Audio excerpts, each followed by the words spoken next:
The time is August 6, 1945. A man named Tsutomu Yamaguchi woke up from the bed as a normal day, and he had only one thought in his mind, that tomorrow he's going to go to his wife. But what he doesn't know is he will never forget about this day, and neither will the world. On one morning of August 6, 1945, in Japan, the city of Hiroshima looked like just any other day. The sky was clear, the streets were quiet but alive.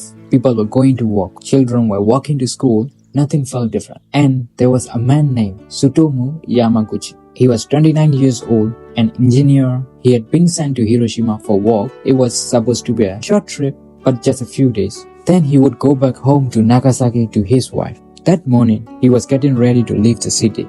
He had already finished his work. He was walking towards the train station. His mind was just on going home to meet his wife. And on the way to train station, when he checked his pocket, he realized something, that he had forgotten his travel permit.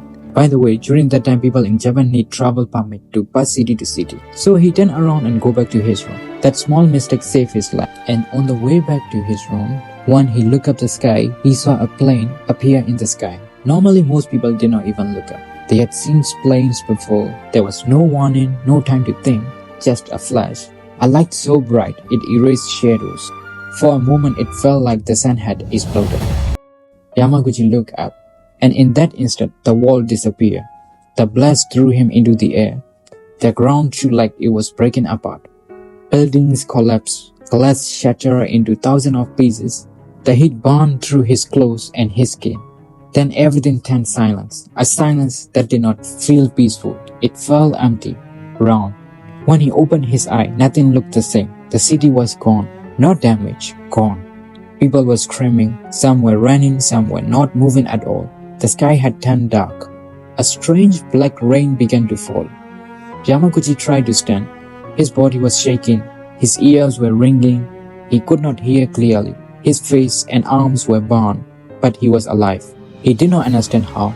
Around him, everything was destroyed. He saw people with injuries he had never imagined. Burned skin, broken bodies, eyes filled with fear. It did not feel real. It felt like a nightmare that would end. But it was real.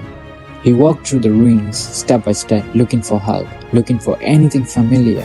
He found two of his workers. They were injured but alive. Together they made a decision. They had to leave the city and go to their home. That night, they stayed in what was left of the city. There were no lights, no safety, only darkness and the sound of people crying. The next morning, they reached the train station. Somehow, the trains were still running. No one spoke much. Everyone looked lost, like they were no longer part of the same world. Yamaguchi got on the train and his body was weak. His mind was still working. His mind was still trying to understand what had happened. He closed his eyes, but the light of the explosion stayed in his memory. He could not escape it. After hours of travel, he arrived in Nagasaki, his home, his city. His wife was there alive. Once she saw him, she was shocked because he was with band-aids and bonds, and his silence. He tried to explain. He told her about a bomb, unlike anything he had ever seen. A bomb that destroyed a city in seconds. But it sounded impossible, even to him. The next morning he went to work. He was injured, but he still won. He stood in front of his boss, trying to explain what he had witnessed. A single bomb destroyed Hiroshima, he said. His boss looked at him, confused. That is impossible, the man replied. They still did not know, because that time there was no telephone like today. And Yamaguchi tried again. But before he could finish, the sky flashed again. The same light, the same impossible brightness. For a second time he saw it, and once again the world exploded. The second atomic bomb had fallen, this time on Nagasaki.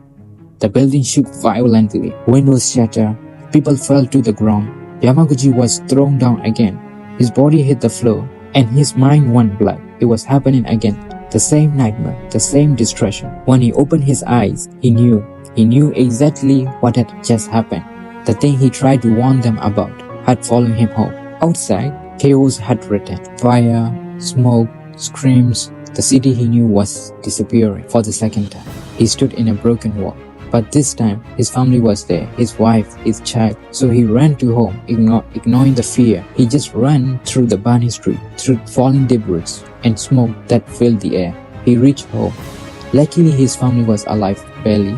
Together they found shelter underground, hidden from the above.